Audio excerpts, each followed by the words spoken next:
Tu te rappelles de ta crise d'adolescence? C'était comment? La crise d'adolescence est essentielle dans le développement du soi. Alors oui, elle n'est pas agréable, ni pour le jeune adulte, ni pour les parents, mais elle a un rôle essentiel à jouer.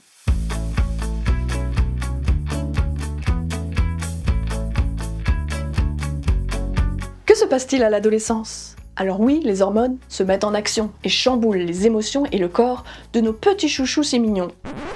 Ça c'était avant, ils ne sont plus mignons.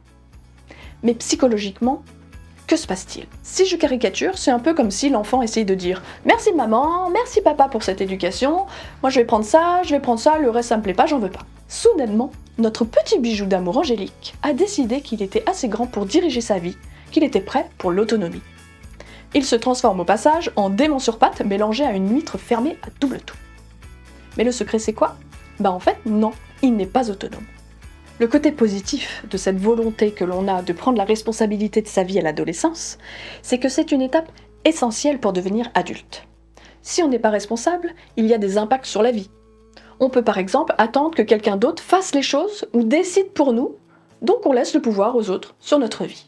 Ou alors, on se victimise parce que rien ne se passe comme on voudrait. Prendre la responsabilité de sa vie, c'est savoir la mener en toute liberté. C'est ce que l'adolescence permet de commencer à apprendre. La crise d'adolescence, c'est aussi positif parce que ça fait partie de la construction du jeu et que ça permet de tester des choses, à commencer par ses parents. En gros, chacun fait sa crise d'adolescence à sa manière. Il est juste important de voir si on l'a faite et de comprendre comment on l'a faite. C'était comment pour toi? Moi, à l'adolescence, j'étais en colère. Et en même temps, je savais que c'était pas sympa de m'en prendre à mes grands-parents qui m'avaient élevée, alors que c'était pas leur rôle.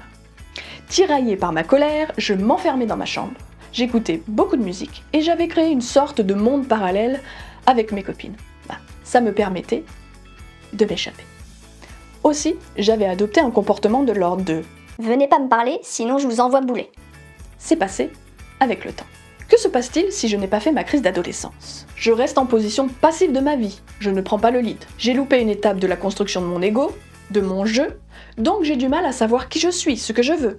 Il se peut aussi que par la même occasion, mes parents aient gardé un pouvoir sur moi. Je peux avoir gardé la crise d'adolescence pour plus tard. Et là, ces personnes-là vont faire la crise de la quarantaine ou de la cinquantaine. En gros, il manque une étape dans mon développement d'adulte qui va avoir des impacts sur qui je suis. Je ne suis pas encore vraiment moi. J'ai du rattrapage à faire. En séance, on revient presque systématiquement sur cette période de l'adolescence. Et bien souvent, quand j'entends « Oh non, moi j'en ai pas fait, non, j'étais sage », là je me dis, il y a un truc qui va pas. Faut aller chercher pourquoi elle n'a pas fait sa crise. La personne ne s'est-elle pas permise cette crise d'adolescence pour garder une bonne image d'elle, ou pour plaire à papa-maman? Qu'est-ce qui l'en a empêché? Une éducation trop stricte? Trop laxiste? Un événement marquant? Une menace? L'accompagnement en mémoire cellulaire, c'est un chemin vers soi pour mettre du sens sur ce qui ne va pas aujourd'hui en se basant sur notre histoire. L'adolescence en fait partie. N'hésite pas à me raconter ton adolescence ou celle de tes enfants et à me poser toutes tes questions. À bientôt!